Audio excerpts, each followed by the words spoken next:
Welcome to Bleed Purple, a 10-part podcast about the 125-year history of Tarleton State University.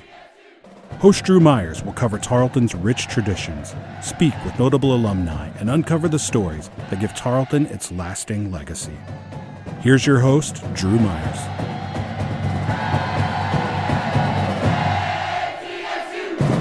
Howdy, I'm Drew Myers, and you're listening to the Bleed Purple podcast, which tells the story of Tarleton State University through the stories of the people who bleed purple. On every episode, we're sitting down with individuals who have a heart for this university, like Dr. Bud Frazier, our featured guest on this episode of Bleed Purple. We recently recorded this episode at Dr. Frazier's ranch outside of Stephenville. He was in town for graduation, and he received an honorary doctorate degree for his remarkable and industry-changing advancements in cardiovascular medicine. This is the first in a two-part series highlighting Dr. Frazier and his amazing career. We're also going to capture his heart for Tarleton State. Before I start sharing parts of my conversation with Dr. Frazier, I just wanted to say thank you guys for listening. If you like what we're doing on this podcast, please like, comment, and rate the show. If you haven't subscribed, definitely do that. Just go to your favorite podcast platform and search Bleed Purple. Now, let's jump into my conversation with Dr. Bud Frazier. You've had a full weekend in Stephenville, Texas. You were on the field for graduation. You received an honorary doctorate from Tarleton State University, and we're recording this podcast to kind of wrap up the weekend with a nice red ribbon. My first question for you, Dr. Frazier, out of the gate is, what did this weekend mean to you? Well, it was very meaningful to me and, of course, to my family and, of course, in memory of my father, I think, mainly. And it was always impressive to come to Tarleton for me. I grew up 2 blocks from Tarleton campus, and I spent a lot of my youth playing basketball in the gym, for one thing, or tennis. They had tennis courts, only tennis courts. And it was a nice memory. But there were only 800 students, and it was a junior college then. And, of course, the main thing that impresses me today about Tarleton is how it's expanded. And I think how it's become a rallying point, I think, for people, students. So it's interesting. It seemed to me that there was a lot of the students come from the Dallas-Fort Worth area, so they're come from a real cosmopolitan area to it's still more of a town, Stephenville is, although it was about 7,000 when I grew up here, and it's 30,000 or so now. So it's changed a little bit, huh? Yeah. So it was a nice experience, and I was impressed with that they still hand out diplomas. It's quite an effort for the staff of Tarleton to do that, and I think it does make it more meaningful to the students. I remember I graduated from the University of Texas, and they had all the graduates out in the auditorium in the gymnasium, and they just stood up. That was it. All the graduates, please stand. They stood up and then sat down. Of course, it was, 2,000 graduates or so they couldn't have them walk across. But I think they did a good job.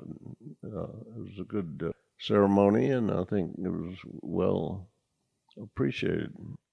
Talk a little bit about your dad.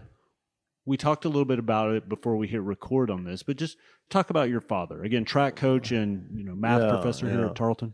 Well, as I said, he grew up in Hillsboro, and he and my uncle won the first state championship track meet in 1918. And my uncle scored most of the points, but both went to A&M when they finished high school, and my uncle didn't stay there very long. He was a very aggressive sort of person, and my father was always a gentleman. I never heard him raise his voice. So my uncle didn't last there very long. His name was Mule Frazier. Everybody knew him.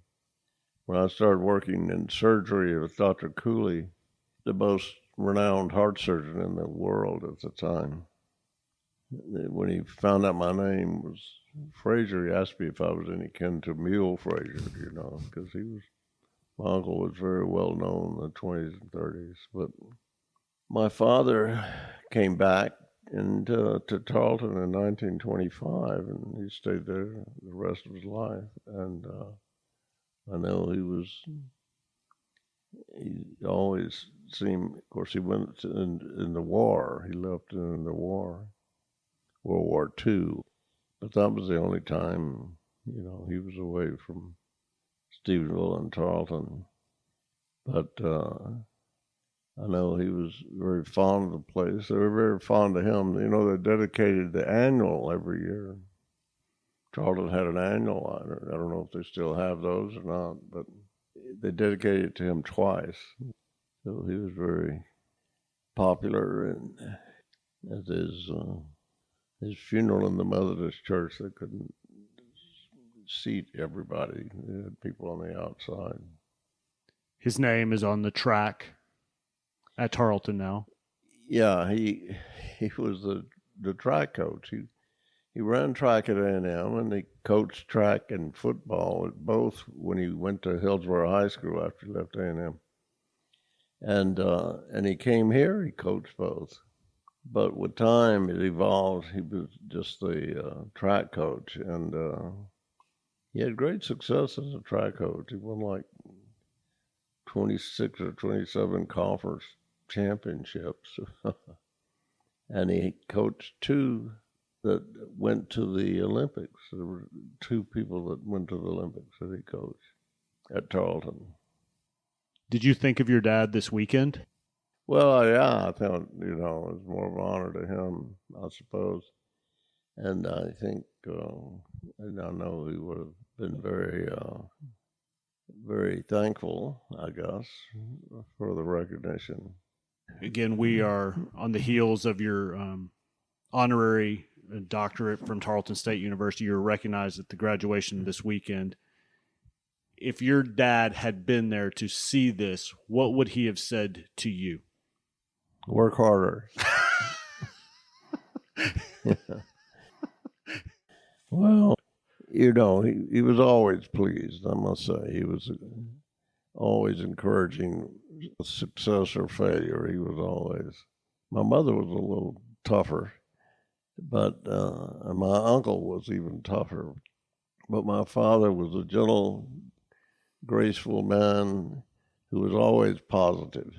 And I think that would have been his response. That, I think he would have been proud that I continued to work in spite of the opposition, because literally there wasn't anybody believed that you could have a pump that didn't create a pulse.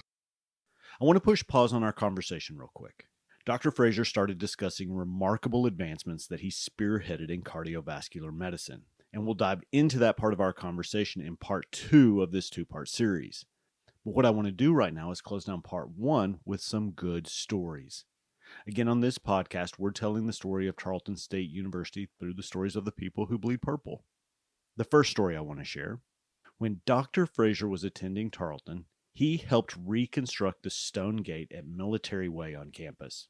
They widened the gate to allow bigger vehicles to come through. Here is Dr. Frazier explaining. That was one of my jobs in the summer. I worked construction work, and I was working for the people that wanted to widen the gates that lead up to the president's home. I helped widen those gates. Every time I drive through there, I remember working on that as a construction job in the summer. So that's one indelible mark I left on Tarleton. And I also signed my name on the concrete that it went on. You could do that in the concrete when it was soft. Anyway, Tarleton's been a great asset to me and to my family, and I think to our country and in many cases to the world. You think of, Earl Rudder and all the people that are less well known but have been very contributory to our country. While we were recording our conversation, there were other people in the room, and some of those people threw out stories that they personally wanted to hear.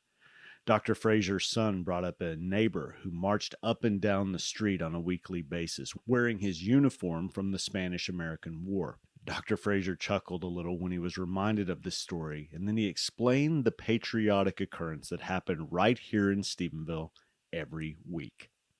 Once a week, I've forgotten which day, I think a Thursday or something like that, he would march down the street from the Neblet, which was about 2 blocks, down to Tarleton and march back up. And we used to go out and watch him. He was in his Spanish-American War uniform.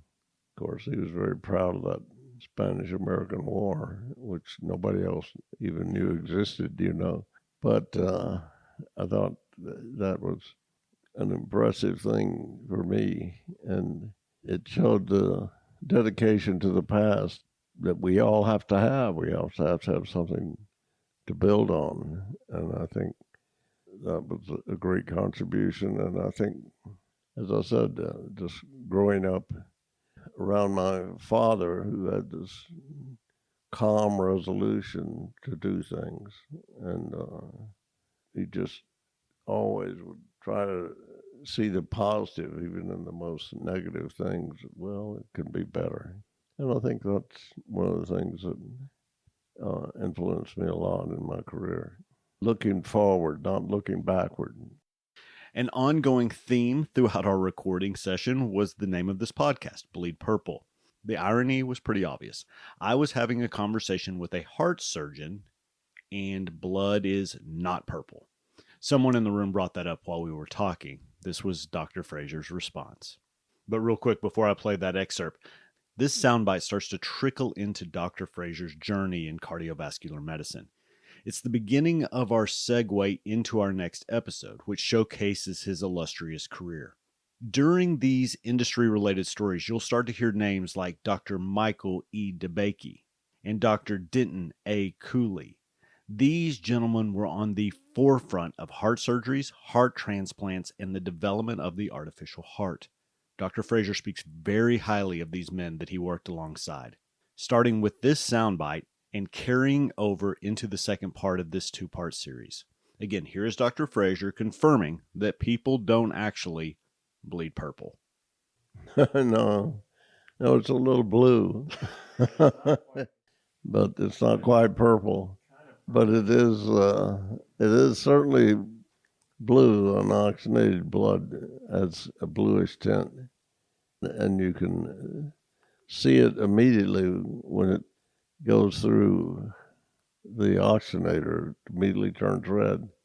So that's one of the things that we did.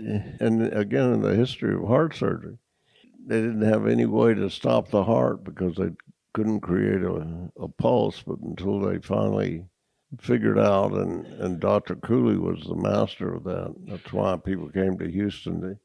You didn't come to Houston for the weather or the beach. You came there for heart surgery because Dr. Cooley was the best cardiac surgeon in the world.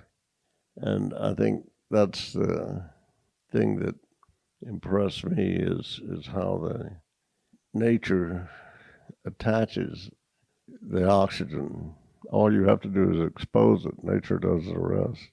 And Dr. Cooley was the first one to really master that.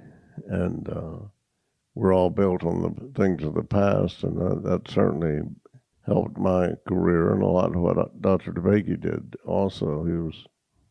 His resolution, I think, helped me more because Dr. Cooley was just a master surgeon, but he didn't do research per se. And Dr. DeBakey always worked on artificial pumps and things, and that I was able to continue that work. And I had a milieu that would allow me to do it. So I think that's the most important thing. Doesn't matter what you want to do or what you think you want to do. you have to be in a milieu that will allow you to do it. Otherwise, everything is to no avail. And I was fortunate to be in a milieu that I could do things. I want to close down this first episode highlighting Dr. Bud Frazier with an excerpt from our conversation about influence. I wanted to know who played a significant role in his life, helped inspire him to become the man he was. This is what Dr. Frazier said. My father was probably the most inspirational because, as I said, he was unfazed by anything negative or positive. He was always the same. And I think I learned more from him in that regard, is to say, to keep your quintessential essence as calmly as possible and to continue to reach for goals. You know, he's won more track championships than anybody as a coach, but he always did it without he never raised his voice, as I said. He never said anything negative. He was always positive and always looking at things in a positive way, and I think that probably helped me more than anything else. Yes, sir. What a great way to end this episode of Bleed Purple. Again, the official podcast of Tarleton State University. Thank you, Dr. Frazier. I really appreciate it. Well, thank you.